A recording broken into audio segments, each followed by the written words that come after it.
এখানটা money plant লাগিয়েছিলাম, ভেবেছিলাম হয়তো নাও হতে পারে, কিন্তু এত সুন্দর গ্রো করছে দেখো, আমিও ভাবতে পারিনি। কি ভালো লাগছে দেখতে। আর এই ছোট ছোট 3টে টবই বলতে পারো, টব বানিয়ে দিয়েছি আমি, মানে এক লেভেলে আছে, বেশ সুন্দর লাগছে দেখতে। আর আজকে মানি প্ল্যান্ট গাছ দেখিয়ে তোমাদের সাথে ব্লগটা শুরু করছি। আশা করছি সবাই অনেক ভালো আছো, সুস্থ আছো, তার সাথে অনেক বেশি হ্যাপি আছো।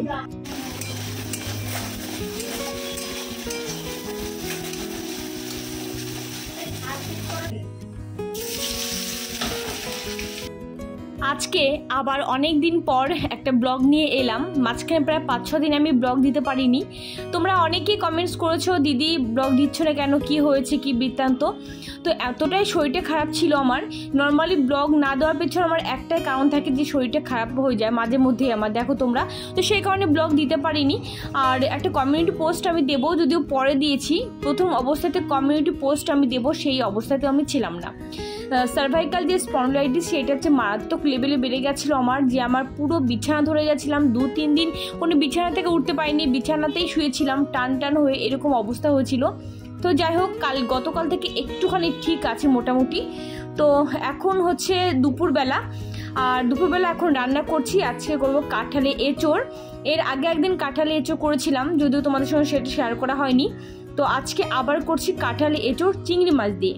প্রথমে কাঁঠালে এঁচোড়টাকে সেদ্ধ করে নিয়েছি, তোমরা তো দেখতে পেলে। আর কাঁঠালে এঁচোড়টা কিন্তু খুব কম পরিমাণে আমি সেদ্ধ করেছি, বেশি সেদ্ধ করলে কিন্তু ভালো লাগে না। এখানটা আমি সোমবার দিয়ে দিয়েছি গোটা গরম মশলা আর কি, তেজপাতা, তারপরে শুকনো লঙ্কা দিয়ে দিয়েছি, এলাচ লবঙ্গ গোটা গরম মশলার মধ্যে ছিল।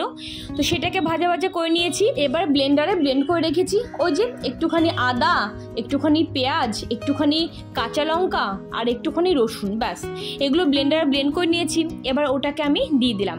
এটাকে বেশ অনেকক্ষণ বসে কিন্তু কষিয়ে নিতে হবে। আর কাঁঠাল এঁচোড় করতে গেলে কিন্তু মশলা কষানোটাই মেন ব্যাপার। যদি একটু কাঁচা কাঁচা থাকে না, খুব একটা ভালো লাগে না খেতে কাঁঠালে এঁচোড়টা। কারণ কাঁঠালে এঁচোড়ে এক্সট্রা কোনো যে স্বাদ আছে বা স্পেশালিটি আছে এরকম কিন্তু না। এঁচোড়ের সঙ্গে যে মশলাগুলো তোমরা অ্যাড করো না কেন, সেটাই কিন্তু এঁচোড়ের স্বাদটা বাড়িয়ে দেয়। তো যাই হোক, এখানে মশলাটা ভালো করে আমি কষিয়ে নিয়েছি বেশ ভালো করে। আর তারপর এবার দিয়ে দিয়েছি আমি কাঁঠালে এঁচোড় সেদ্ধ করে রাখা, মানে যেটা রেখেছিলাম সেগুলো। কাঁঠালে এঁচোড় কিন্তু দেখতে পাচ্ছ যে খুব ভালো, কিন্তু আমি মানে খুব ভালো সেদ্ধ তো অবশ্যই হয়েছে, কিন্তু একদম কিন্তু গলিয়ে দিইনি। গলিয়ে দিলে কিন্তু একদম সব ছেড়ে ছেড়ে যাবে, ঘেটে যাবে, একদম খেতে ভালো লাগবে না। তো যাই হোক, এখানটা এবার আমি ভালো করে কষিয়ে নেব। তো মোটামুটি এখানে কষানো হয়েছে, তখন দিয়ে দিলাম এবার আলু যেহেতু আগে আমি ভেজে রেখে দিয়েছিলাম, সেই কারণে মোটামুটি অর্ধেক কষিয়ে নিলাম, তারপরে আলুটা আমি অ্যাড করেছি। এবার মোটামুটি যখন হয়ে গেছে, তখন আমি এখানটা দিয়ে দিলাম চিংড়ি মাছগুলো। চিংড়ি মাছ দেওয়ার পরে তারপরে এবার আমি দিয়ে দেবো মোটামুটি 1 মিনিট মতো নাড়াচাড়া করার পর এবার দিয়ে দেবো আমি জল। তো বেশি চিংড়ি মাছ দেওয়ার পর বেশি নাড়ার প্রয়োজন নেই, কারণ চিংড়ি মাছ এমনি ভাজা আর কি। তো যাই হোক, আর গরম জল দিয়ে দিলাম। এখানটা আমি গরম জল করে রেখেছিলাম পাশে প্রেসার কুকারে, সেটাই দিয়ে দিলাম। ব্যাস, আর কিছুই না। খেতে আজকে অসাধারণ হয়েছিল। আর শুধু আজকে বলে না, এর আগে একদিনও করেছিলাম, সেদিনকে কিন্তু অনেক টেস্ট হয়েছিল, মানে দুদিনই খুব টেস্ট হয়েছিল। তো যাই হোক, এখানটা মোটামুটি আর 5 মিনিট মতো জাল হবে, 5 থেকে 7 মিনিট মতো জাল হবে। আর তারপরে একটুখানি ঘি দেবো, একটুখানি গরম মশলা দেবো, নামিয়ে দেবো। আর তোমরা আশা করছি দেখতে পাচ্ছ যে কাঁঠাল এঁচোড়ের কালারটা কীরকম এসছে, জাস্ট ফাটাফাটি একটা কালার এসছে, আর খেতেও অসাধারণ হয়েছিল। তো যাই হোক, আর এবার দিয়ে দিচ্ছি যে গরম মশলা, আর এর আগে দিয়ে দিয়েছি একটুখানি ঘি। ব্যাস, ঘি দেওয়াটা তোমাদের সঙ্গে শেয়ার করলাম না। তো এবার নামিয়ে দেবো, হয়ে গেল একদমই চটজলদি যদিও বলা যায় না। তো এখানটা হচ্ছে আমার কাঁঠাল এঁচোড় রেডি। আর একদিকে আমি কাঁঠালের এঁচোড় করতে গিয়ে একদিকে আমি এঁচোড় সেদ্ধ করতে বসে দিয়েছিলাম, একদিকে আলু ভেজে নিয়েছিলাম, আর একদিকে মানে একসাথে আর কি আলু ভাজা হয়ে গেলে তখন আবার দিয়ে দিলাম চিংড়ি মাছ। তো সেই কারণে দুটো ওভেন বিজি ছিল। এবার আমি কাঁঠালের এঁচোড়টা নামিয়ে দিয়ে একদিকে বসে দিয়েছি আমি আলু সেদ্ধ, আর আরেকদিকে আমি বসে দিয়েছিলাম ডিম সেদ্ধ, কারণ ডিমের তরকারি হবে। আর ডিমের তরকারিটা একদম সিম্পলভাবে করব। তোমরা দেখতে পেলে আমি সেদ্ধ করে নিয়েছি আলুটা, এর মধ্যে দিয়েছি শুধুমাত্র একটুখানি পেঁয়াজ বাটা, আদার্স আর কিছু না। আর আমি লঙ্কার গুঁড়ো দিয়েছি, লবণ, হলুদ, ব্যাস জিরের গুঁড়ো। আর এক্সট্রা কিন্তু রসুন, আদা, কাঁচা লঙ্কা বাটা এসব কিন্তু কিচ্ছু আমি দিইনি, কারণ যেহেতু আমি দুপুরবেলা ওই একটা মানে কি বলবো, একটা মশলাদার খাবার আমি খাবো কাঁঠাল এঁচোড়, সেই কারণে এটা আমি একটু লাইট করে নিয়েছি। দুপুরবেলা খাওয়া দাওয়া কমপ্লিট। বেদানা কাটার পর আদিমকে দিয়েছি একটা, ওই ঘরে বসে খাচ্ছে, টিভি দেখছে। আমি আবার নিয়ে আসলাম এই ঘরে, এবার বেদানা খাবো আর এডিটিং করব।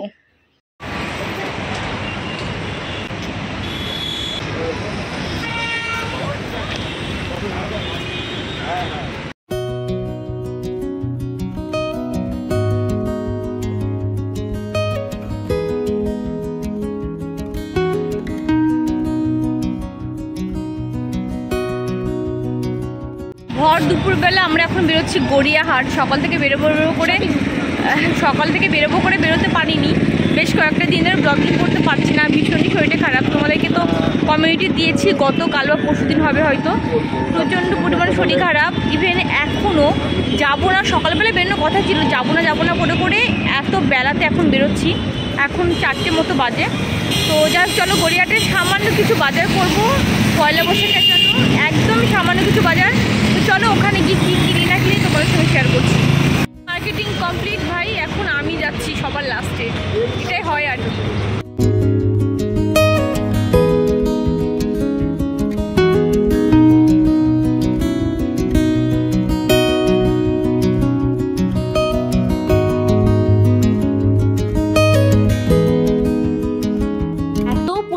ভিড় গড়িয়াহাটে গিয়ে দেখি যে পুজোর সময় কি আর ভিড় হয়, তার থেকে অনেক বেশি ভিড় মনে হয় আজকের দিনে গেলাম।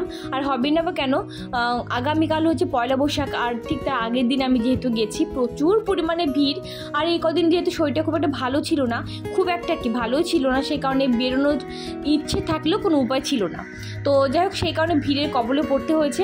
এর আগেও যদি আমরা বাইরে থেকে কয়েকটা জামা কাপড় কেনাকাটা করেছি, তারপরে চলে এসেছি এবার শপিং মল বলতে এখানটা এসছি আমি হচ্ছে স্টাইল বাজারে। আর বেশ কয়েকবার জানো তো স্টাইল বাজার থেকে মার্কেটিং আমি করলাম, আগে খুব একটা করতাম না, বাট এখন করছি। এত ভালো লাগছে, মানে কি বলবো, একটা রিজনেবল প্রাইসের ভিতর সব কিছু থাকে। আর তার থেকে বড় কথা, ছেলেদের কালেকশন ভীষণই ভালো স্টাইল বাজারে দেখেছি আমি। তবে আমি স্টাইল বাজার থেকে আমি মেয়েদের কুর্তি এসব এখনও পর্যন্ত আমি কিনিনি। টপ কিনেছি বেশ কয়েকটা, প্লাজো কিনেছি, বাট আমি কুর্তি চুড়িদার এই সমস্ত কিছু কিনিনি। তবে ছেলেদের কালেকশানগুলো ভীষণই ভালো, আমার যতবার আসলাম বা দেখলাম। তো তোমরা যদি ছেলেদের আর কি টি শার্ট নিতে চাও বা শার্ট নিতে চাও, বলবো তোমরা স্টাইল বাজার এসো, একটা রিজনেবল প্রাইসের ভিতর পাবে এবং কালেকশানও প্রচুর আছে। তো এই যে দেখো, এখানটায় নিয়ে নিচ্ছি। আর সত্যি কথা বলতে কি, এগুলো নেওয়ার ইচ্ছে ছিল না, এখানটা এসে দেখছি এত কম দামে, মানে ভাবতেও পারিনি। মানে আমার হাজব্যান্ডের জন্য নর্মাল টি শার্ট কিনবো বা হাফ প্যান্ট কিনবো, আমি নর্মাল 2-একটা টপ কিনবো, এরকম আর কি ভেবে গেছিলাম। বাট যেটা ভেবে গেছিলাম সেরকম কিচ্ছুটি হয়নি, ঠিকটা উল্টো হয়েছে। তো বললাম এখানটা আসার পরে যেই ছেলেদের কালেকশানের ওদিকে গেছি, তো সেখানটায় গিয়ে দেখি এত কম দামে দিচ্ছে, মানে অনেকটাই কম দাম। পুজোর সময় ওই ড্রেসগুলো মোটামুটি 500-550 টাকা হয়ে যাবে শিওর একদম। তো তোমরা যদি এখনও পর্যন্ত না গিয়ে থাকো স্টাইল বাজারে, অবশ্যই তোমরা একবার যেও, দেখবে খুবই রিজনেবল প্রাইসের ভিতরে তোমরা এখনও পেয়ে যেতে পারো। তো এখানটা গেলাম, যাওয়ার পরে আমার হাজব্যান্ডের টি শার্ট নিলাম, 2টো টি শার্ট নেওয়া হয়েছে এখান থেকে, বাইরে থেকে নেওয়া হয়েছে।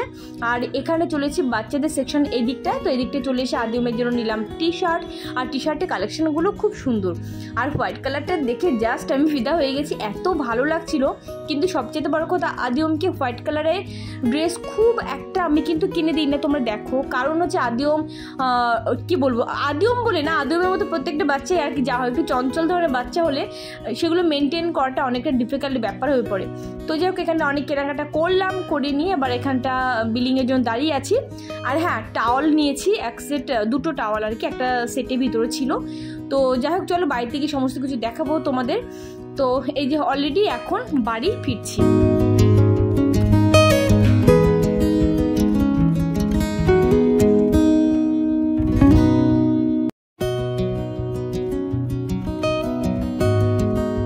আগে ঘরে ঢুকিয়ে দিয়েছি, আর এখানটা আমি একবার সবজি নিয়ে তারপরে ঢুকলাম।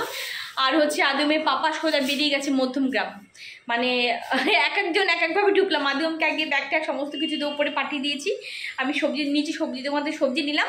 আর আমার হাজব্যান্ড বললাম সোজা ও বেরিয়ে গেছে মধ্যমগ্রাম, ওর ফিরতে রাত আজকে 1-1:30 হবে। তো যাই হোক, সবজি একদমই বাড়ন্ত ছিল ঘরে, আমার খুবই কম ছিল সবজি, সেই কারণে সবজি আনলাম। দেখাচ্ছি তোমাদেরকে কী কী কিনলাম না কিনলাম।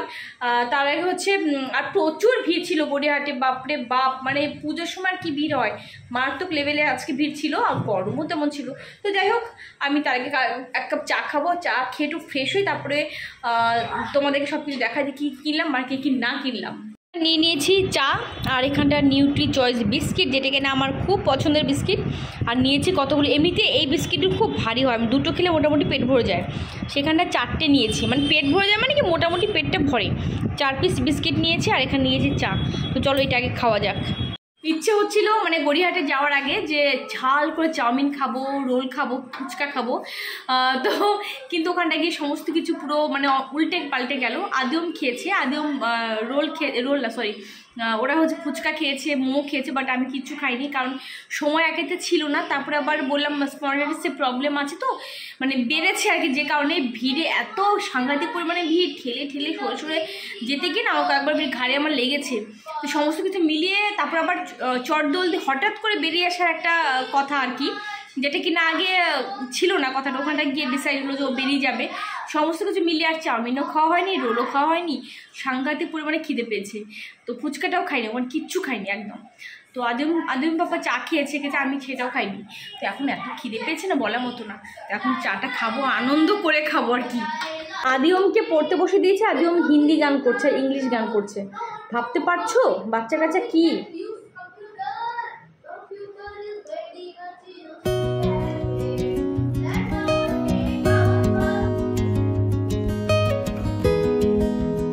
আমার চোখ মুখ এখনো ফোলা ফোলা আছে, পুরো একটা সাইড মানে ডান দিকটা পুরো ফুলে গেছিলো আমার নার্ভের জন্য। তো যাই হোক বেশ কয়েকটা দিন আমি রেস্ট নিলাম। আমি জানি না আমি ভিডিও কন্টিনিউ করতে পারবো কি না আদৌ।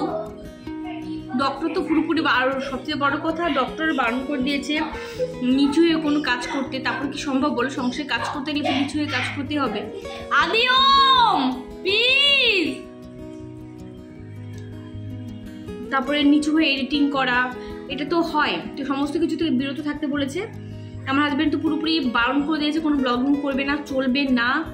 তাও আজকে বাইরে যখন বেরিয়েছি, নর্মালি বাইরে বেরিয়ে তোমাদের সঙ্গে সেভাবে কথা বলা হয় না, তো আজকে যখন বাইরে বেরিয়েছি ভাবলাম তাহলে একটুখানি ব্লগিংটা করি। সকালবেলা একটু রান্নাটা তোমাদের সঙ্গে শেয়ার করলাম টুকটুক করে আর কি। এটাই যা ছাড়তে ইচ্ছে করে বলো, এতদিন একটা চ্যানেল, কিন্তু আমার শরীরে যে কন্ডিশন হয়েছে না আর মানে পেরে উঠছি না।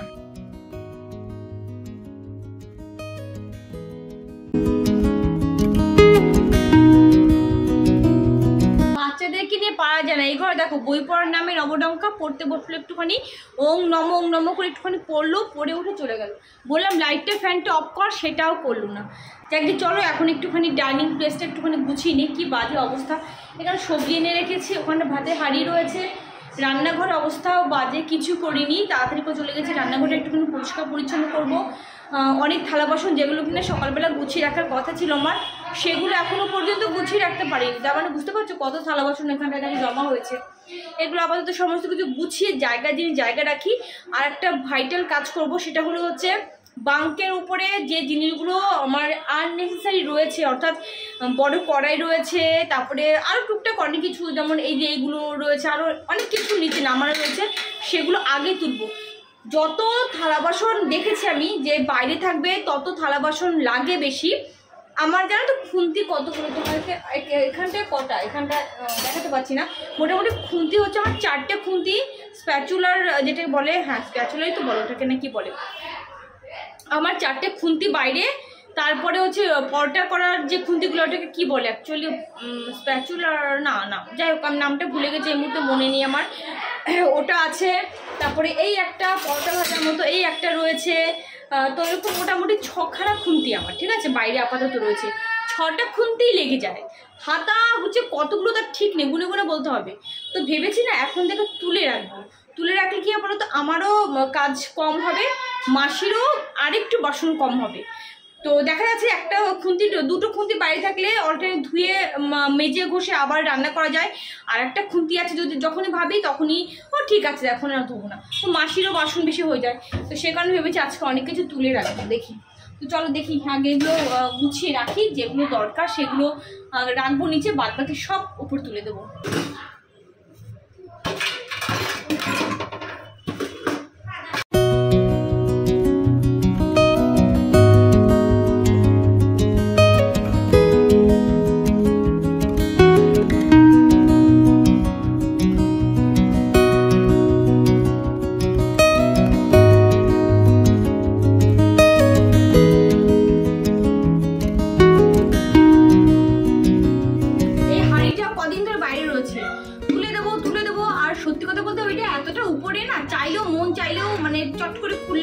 এই সমস্ত কি হয় যে মন চাইলো চট করে খুললাম আর ঢুকিয়ে দিলাম, সেটা হয় না। ওটা খুলে ওখানে চেয়ার পেতে দাঁড়িয়ে তারপরে খুলে তারপরে সব কিছু ঢুকাতে হয়, একটু ডিফিকাল্ট ব্যাপার হয়ে যায়, সেই কারণে গাফিলতি বেশি হয়। হ্যাঁ কর দুষ্টুমি কর। এইগুলো এটা দুটো, এটা আর একটা আছে নিচে, তো ভাবলাম যে এইটা তুলে দিই, নতুন আছে নতুন থাকতে দিই, বেশি পুরানো করে লাভ নেই। এই সমস্ত গাবলিগুলো সচরাচর লাগে না। এই যে কড়াইটা, এগুলো এখন পর্যন্ত কিছু তোলা হয়নি, ওর জন্য রান্নাঘরটা বেশি মেসি লাগছে, আমি বুঝতে পারছি এবার ব্যাপারটা।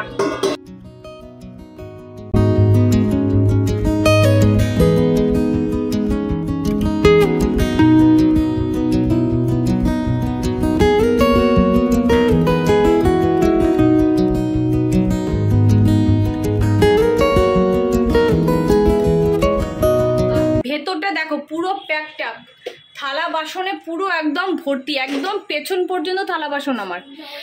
এই ভেবেছি একটা এই ভেতরে সব নামিয়ে একদিন ভালো করে ক্লিন করব, কিন্তু ক্লিনটা করবো কি করে। এদিকটাও দেখো পুরো থালা বাসনে পরিপূর্ণ, ভেতরটা যথেষ্ট পরিমাণ নোংরাও হয়েছে, কিন্তু কিছু করার নেই, এগুলো এমন একটা জিনিস না।